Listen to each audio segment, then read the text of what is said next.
I have no clue what to talk about now. I don't remember what we were talking about earlier.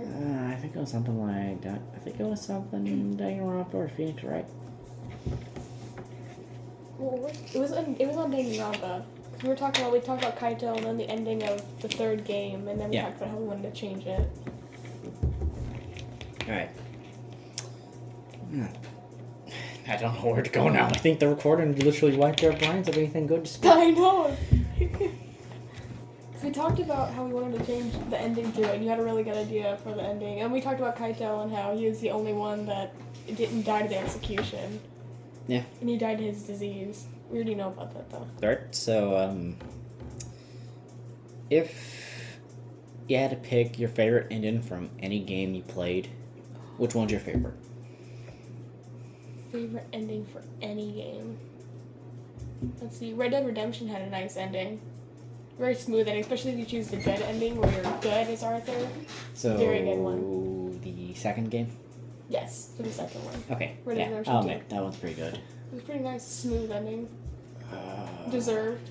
I actually have to think on this one, because I played a lot of games with some pretty good endings. There's a lot of good ones. Here's one that I never played because I was locked behind the DLC wall, but from watching footage of it, it was really good. Asura's Wrath. I've heard that one. It's a really good game. It was a game that was meant to set up a franchise, but because they dealing with Capcom, it didn't go well. So, long story short, you play as Asura, who is... This is based on Hindu and Buddhism gods. Okay. So, basically, after being betrayed by your other generals, becoming a demon, and getting your family killed, being framed for someone important's murder, I can't remember the guy's name. You then get cast down to Earth and basically die for 1,000 years, come back as a demon. So now you're on your job to basically go after the generals that you worked with and basically work your way up to go and find your daughter. And this is where the ending comes into play. After doing the paywall, which really sucks because they lopped off the final ending to a paywall. That's wild. You basically go after Chakravartin, basically the god. And you basically, as you're flying, he is a big boy. He's not wise and big. That's one of the other guys. Mm-hmm. To where he's like the size of the planet. No, from like light years away, he is huge. The fact that he's like flicking away your attacks with a single finger. So then when you reach him and basically... I have to actually remember most of this because I haven't played the game. I would remember it better if I did. Essentially, you reach him, he's like, gives you daughter and goes, hey, I can give you a new life. I can erase all this. I can give you a happy ending. And Asura basically punches him in the face, basically saying, fuck that offer.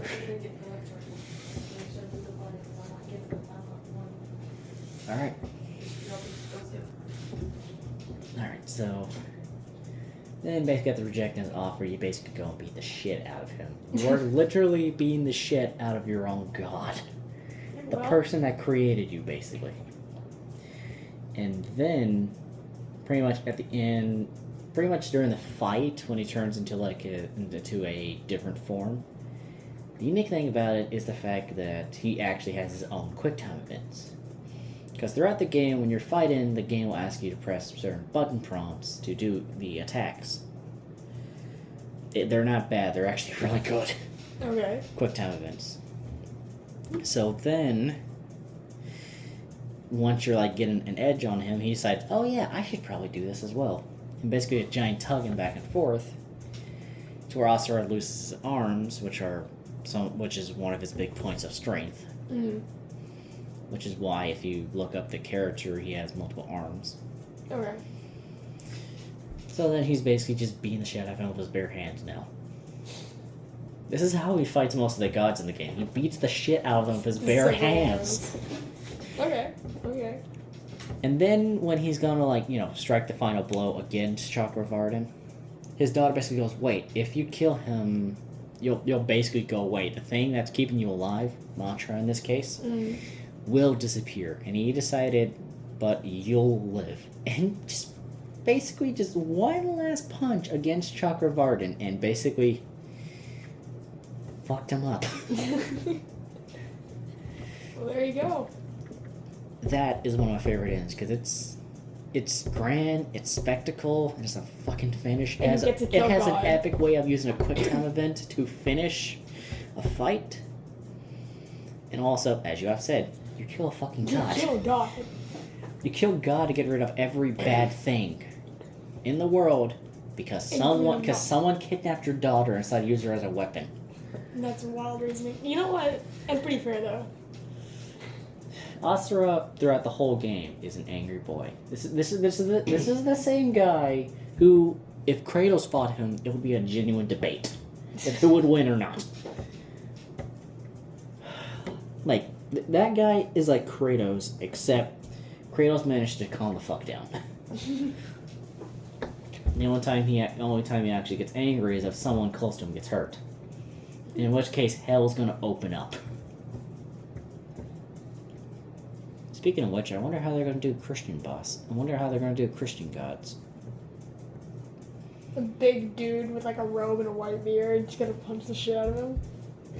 I can definitely see like Kratos maybe being chill with Jesus.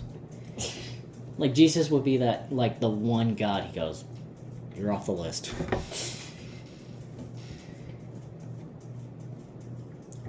I know this sounds really dumb, but I really want a cutscene where Jesus and Kratos talk for a full hour and just have a therapy session. Oh my god.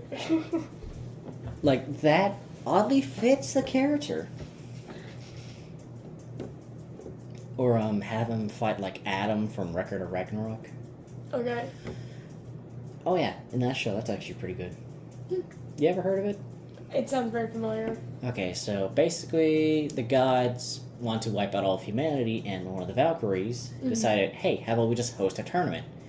13 of the strongest humans and strongest god fight off against each other. Whoever wins the most rounds, if the gods win the most rounds, the humans will be gone. But if the humans win the most rounds, they will not be killed.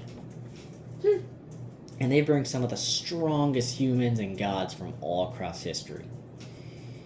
And one of the fights in the show, I think one of the very last ones, is between Adam and Zeus.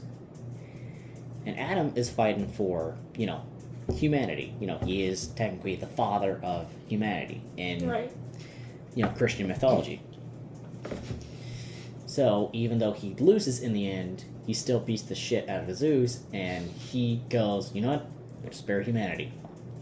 Well, Adam dies, but he still went out like a fucking badass. And here's the thing: Zeus isn't like in like any of the God of War games or any depictions. He looks like a scraggly old man, but when he gets buff, he looks like Roshi. He looks like Roshi when he gets buff.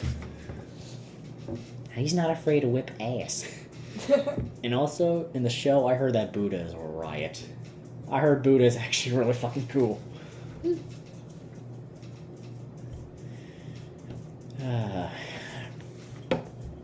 So what's an anime you recommend me?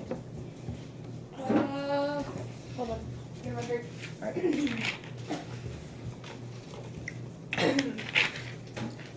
Let's see. Anime, TV shows, games, what? Let's go with anime shows. That you would recommend me. That I would recommend you. Let's see, I haven't watched a lot. It's been a while since I watched them. There was... Assassination Classroom was pretty good. Heard of that. Goodness. Let's see. It's been a long while since I watched any anime or TV shows. I don't usually watch shows. I was gonna say Hard Guardian Spice, but that's not an anime, and also that's a bad show. Although I can forgive that because it was made by amateurs.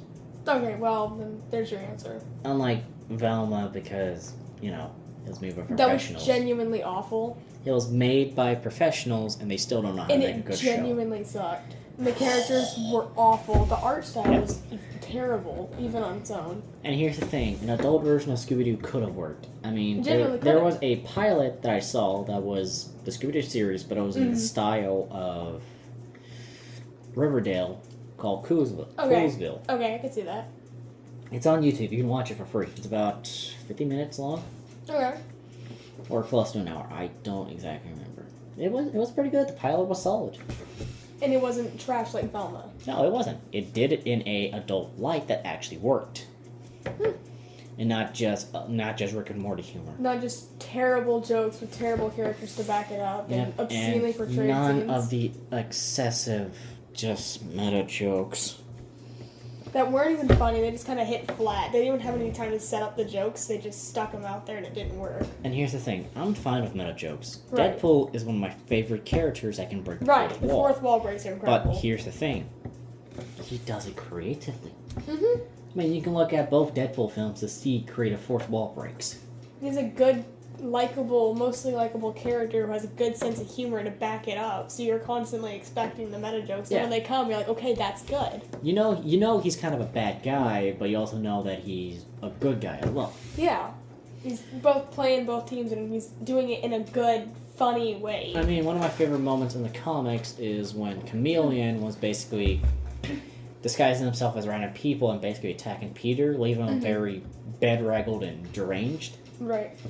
Deadpool decided to go, you know what, you take a rest, I'm going to handle this. And literally swapped costumes with Peter, and one of my favorite moments is just him covering Peter's face and taking off his mask and then putting it on him.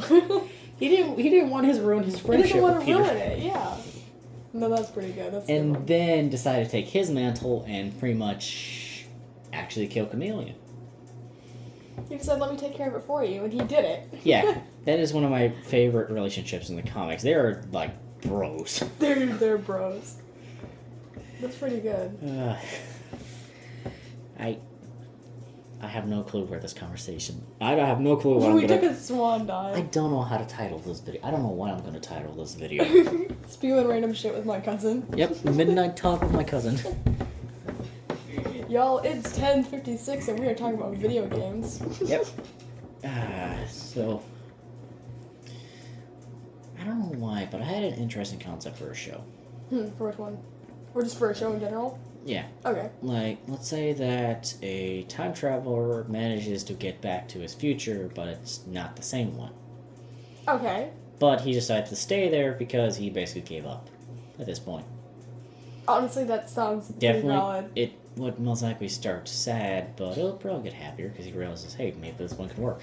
It sounds a bit like the joke concept, so similar to that Zombie 100 show they have. Have you seen that one yet?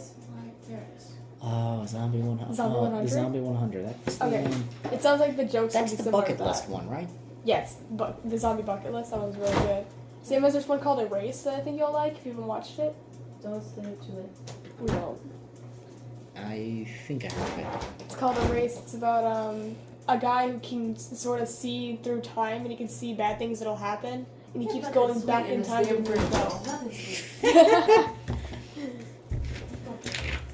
But this dude basically, he can see back in time. He can go back in time constantly to try to change what happened to the other students in his class that were. I probably don't know if I should say it on there. Fuck it, my channel's too low. Basically being erased, in a way. Basically, yeah, they were being erased in a way. So, like, the students in his class were being murdered and they were our victims, you know what I mean? Yeah. Yeah. It was scenarios like that, and he kept trying to change it, and he kept doing something wrong, so they ended up dying, and they kept dying. He was like in middle school at this, right? But this thing, he keeps happening. He's supposed to be in the mindset of, like, this 30-year-old man, because that's how old he was in the future. So he's going back, and he's stuck in his, like, 8-year-old body, and he keeps trying to fix things. He just keep going back and forth through time, and he keeps, like, trying to find ways to fix scenarios, like being friends with the victims to try to save them from it, while trying to plead innocent the guy that he was friends with who was the victim. That sounds like a more interesting killing game than the King's Game. That is a god-awful anime. And a really, really bad killing game. And I'm talking about, like, going around with 3 levels bad. Really? Because at least the I third... genuinely didn't like I didn't hate the third one. I don't know why people hated it. So I hated it because it didn't fit along with the chronological order of, like, the storytelling, like, for the... I found it fine. It was Right. it was a long game, but I like some things about it. Okay. It's just the ending just sours my taste of Right. it. And, like, see, in the first one and the second one, they seem to be linked together, because, like, you remember the first students, like, the Ultimate Imposter, and how Byakuya, I think that's his name, The the first blonde guy. students were still connected to the second game Yes, because they were all created connected, the the story was foundation. Yes, that's what I really like. But the third one just goes off the hinges and completely changes that. And they have the 16th student, which is, I forgot who that was, but it was a random student, and he was killed preempt to the storyline in the third one. And I really didn't like that because they end up finding like the hints of, oh, there's a 16th student, because the other one's a 16th student, and he's just some guy that died right off the bat. And I really didn't like that. It was kind of throws me off. And here's the thing, I don't mind when games get complicated. Right. That's how they're supposed to be. Games are supposed to get I complicated. mean, hell, I was around when FNAF was super popular, and those games were fucking nightmares to piece together the timeline. They still are. It's like almost impossible to piece together exactly when things happen. They just keep making more games. Ah, bonsoir, monsieur. Is Sammy already in bed? Well, no, not in bed yet. Why are we recording? This is just for YouTube. It's just we're talking about deep, in-depth conversations about video games and stuff. Okay, we are gonna turn off because it's time for bed. All right. Yeah, close enough.